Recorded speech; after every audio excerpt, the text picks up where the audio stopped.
Ok, estamos de volta. Agora para fazer aquela revisão. Certinho? Joga na tela, sai comigo lá. Então, na aula 27.2, Brasil Democrático, parte 1, vamos lá para a revisão de 5 minutos. Durante a aula, eu falei sobre as eleições e a Constituição de 46. Essa Constituição, ela torna ou retorna com o regime democrático, republicano, federativo e presidencialismo. Bom? Democracia, regime político, forma de governo, república, forma de Estado, federação e sistema de governo, presidencialismo. A Constituição de 46, ela é vista como uma Constituição liberal, no seu escrito. O voto secreto e universal passa para os maiores de 18 anos, a preservação da legislação trabalhista e mandatos eletivos, direitos de cidadãos. Inclusive, trazia um mandato de 5 anos, olha aí. Com o passar do tempo, eles vão trazer a ideia de que aumenta o tempo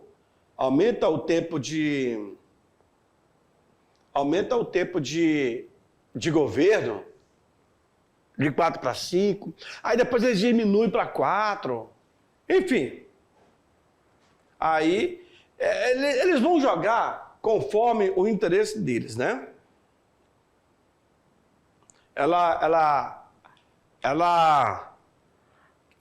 A ideia dessa Constituição era resgatar aquilo que foi pensado na primeira Constituição de Getúlio Vargas, a de 34. Olha lá. No governo Dutra, temos a Guerra Fria, estamos dentro da Guerra Fria, 46. O Brasil, então, faz o alinhamento com os blocos liderados pelos Estados Unidos, que é o país, que é o sistema capitalista. Confere? A decisão do Supremo Tribunal Federal, ele suprimiu o registro do Partido Comunista, na verdade, acaba. E durante a explicação, eu falei para vocês, era necessário saber quem eram os ministros na época, por que tiveram esse entendimento, essa interpretação, e acabaram, colocaram no anonimato. E depois, ele volta. Para combater a inflação, não podia autorizar aumento de salários. Quem que faz isso? O governo? Pois é. Temos que ver por que o governo não teve esse aumento, não conseguiu dar aumento desse salário. Tem que ver a economia, né? O retorno de Vargas ao poder. Na verdade, Getúlio Vargas, quando ele sai e se torna senador, e quando ele volta, parece que ele avançou. Parece aquele slogan do JK, né? 50 anos e 5. Que era 5 anos de governo na época.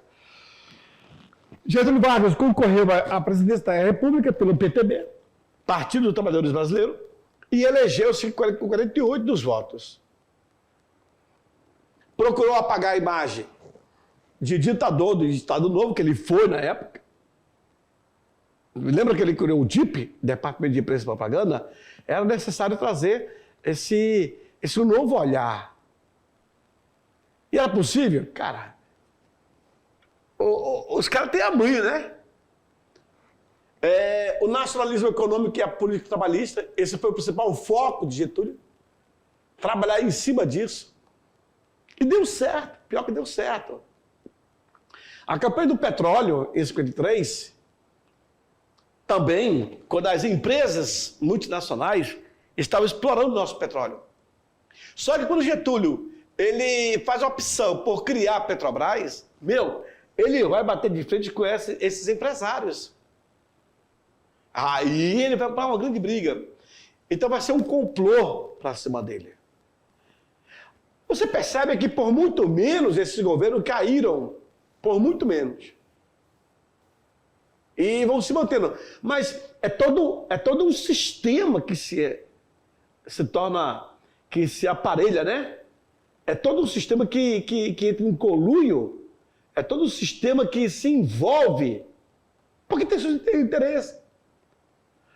Aluno, o interesse do cidadão, o interesse do povo está muito longe de ser realizado, sabia? Porque as pessoas que chegam lá na frente, cara, eu não sei. Eu acho que eles criam aula, tem aula sobre isso. Como induzir as pessoas a acreditarem. O fato é que vai passando, né? Houve a morte de Getúlio Vargas. O governo dos Estados Unidos desagrada pela criação da Petrobras e vai haver uma pressão sobre Getúlio. A UDN, que é liderada por Carlos Lacerda, segundo ele, sofreu atentado na Rua Toneleiro, no Rio de Janeiro. E o major que estava com ele, que era o Rubens Vaz, vai ser morto. E aí tudo vai recair a Getúlio. Por quê? Porque o Carlos Lacerda, ele era crítico do governo de Getúlio Vargas. Então se imagina que ele mandou apagar o Carlos Lacerda, né? Mas deu errado e tal. O Vargas então escreveu uma carta de testamento e em seguida ele vai se suicidar. Porque ele não aceita esse complô que montam sobre ele. Olha lá, tudo bem? Agora é o seguinte, agora eu vou deixar vocês aí para poder resolver a atividade e daqui a pouco eu retorno para fazer a correção com você. Tchau, tchau.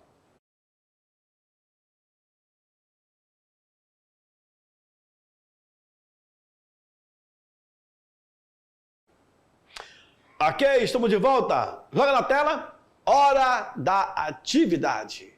Agora é com você. Olha aí. A primeira questão, ela vem dizendo o seguinte. Em 1947, o Partido Comunista foi colocado na ilegalidade no Brasil. Esta decisão se explica basicamente pela bipartição do mundo em blocos antagônicos, consequência da Guerra Fria.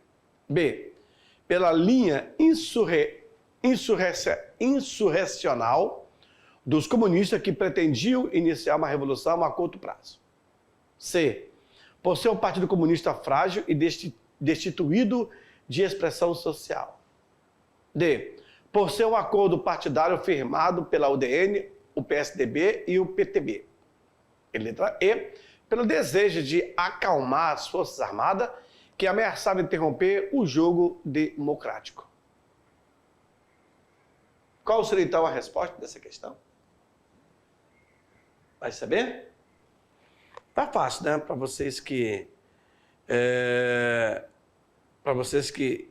prestaram atenção na aula, que acompanharam, vai saber muito bem como resolver. Posso responder?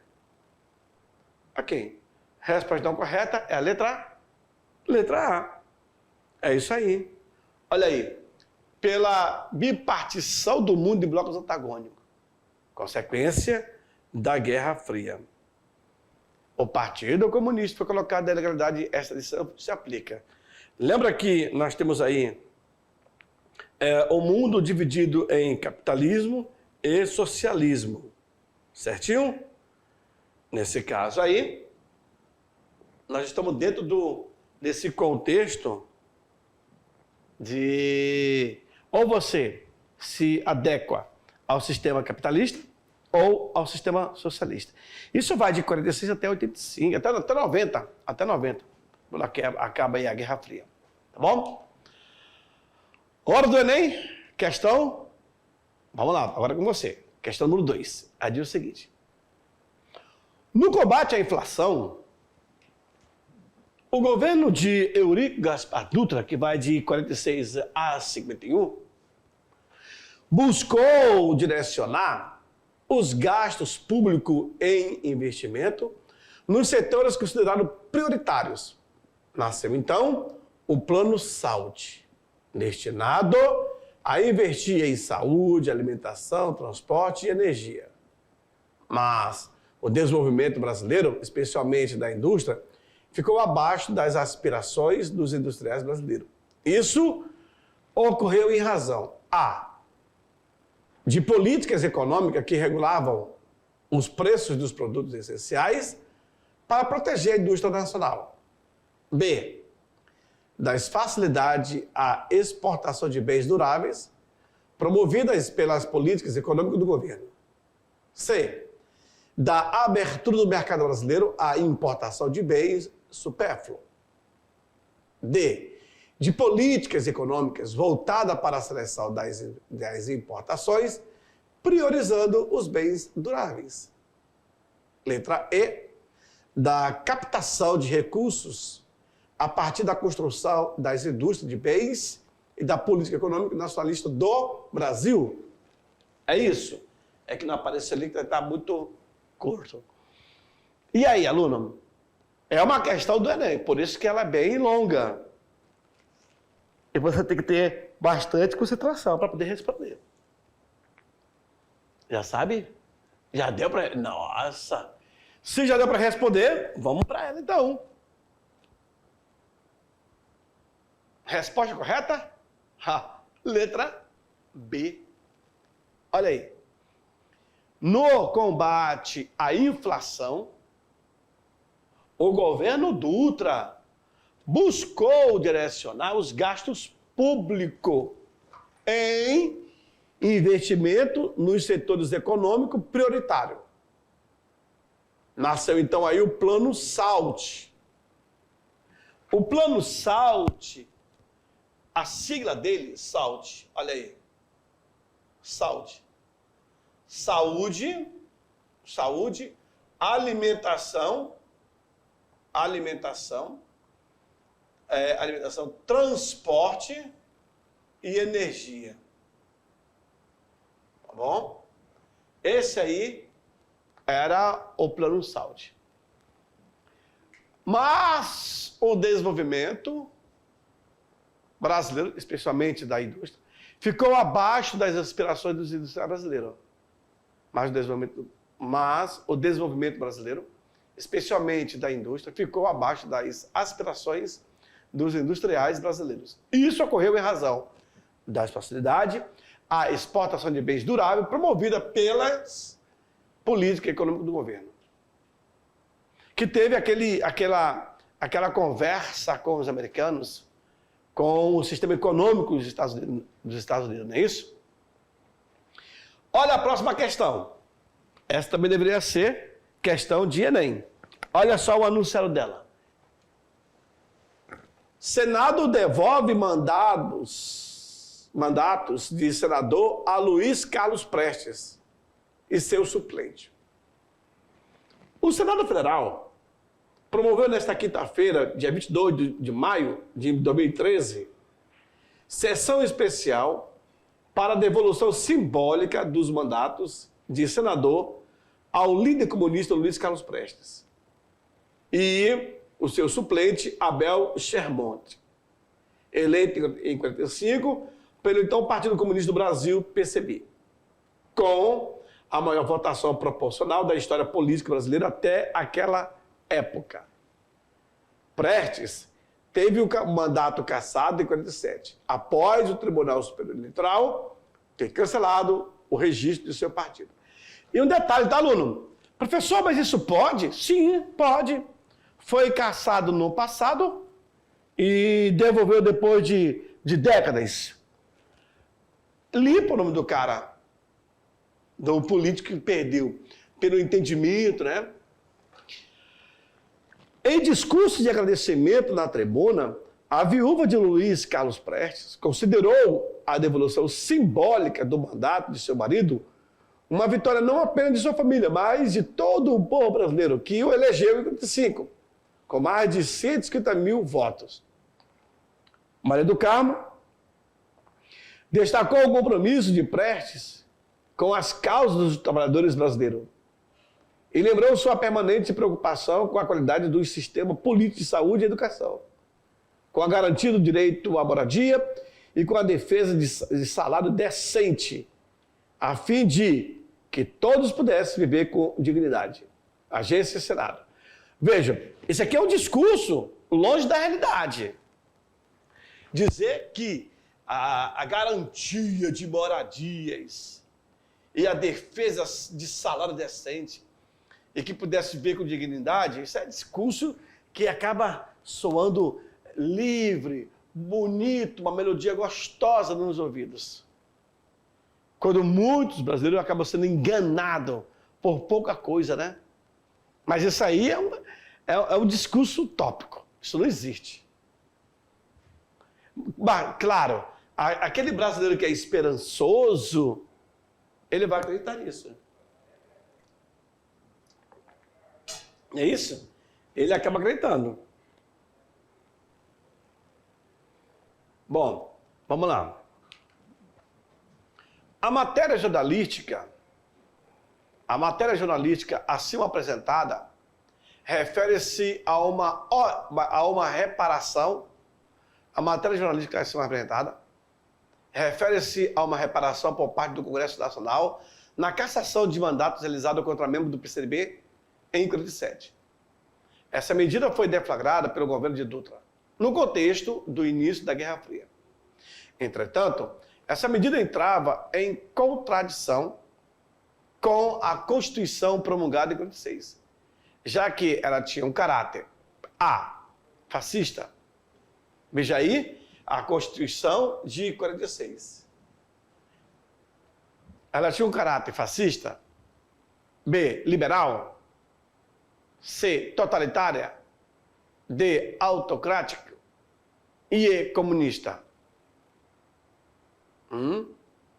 A matéria jornalística acima apresentada refere-se a uma reparação por parte do Congresso Nacional da cassação de mandatos realizada durante membros do PCB em 47. Essa medida foi deflagrada pelo governo de Dutra no contexto do início da guerra. Início da Guerra Fria. Entretanto, essa medida entrava em contradição com a Constituição de 46, já que ela tinha um caráter A, fascista, liberal, totalitária, autocrático e comunista. Bom, ela tinha uma liberal, não é isso? A fascista era de 37, Getúlio Vargas. Essa medida entrava em contradição com a Constituição de promulgada em 46. Promulgada, ela foi consultada pelo povo, né? Outorgada é quando é imposta, já que ela tinha um caráter. Essa medida foi deflagrada pelo governo de Dutra no contexto do início da Guerra Fria. Pois é, né? Avançamos. Questão 4. Após a saída de Getúlio Vargas do poder, em 45, o então ministro da Guerra do Estado Novo, general Eurico Gaspar Dutra, foi eleito presidente do Brasil. Entre as características do seu governo, podem se destacar, exceto uma: A. Alinhamento com o bloco capitalista, liderado pelos Estados Unidos e rompimento de relações diplomáticas com a União Soviética. B. Criação do Banco Nacional de Desenvolvimento Econômico, BNDE, fundação da Petrobras e início da campanha nacional, o Petróleo Nosso. D. C. Uma nova Constituição foi aprovada e o voto tornou-se obrigatório para todos os brasileiros alfabetizados, maiores de 18 anos e de ambos os sexos. D. Propôs o SALT, um plano econômico desenvolvimentista que priorizava investimento na saúde, alimentação, transporte e energia. A resposta correta é a letra B. Bom, para a próxima aula, não esquece de ler o nosso material complementar. Olha lá, joga lá na tela rapidinho. Leitura, Carta Testamento de Getúlio Vargas. Se encontra nesse link, é só você clicar, ler essa carta, aí vocês vão entender a real situação do suicídio de Getúlio Vargas. Eu fico por aqui e aguardo vocês até a próxima aula. Tchau, tchau.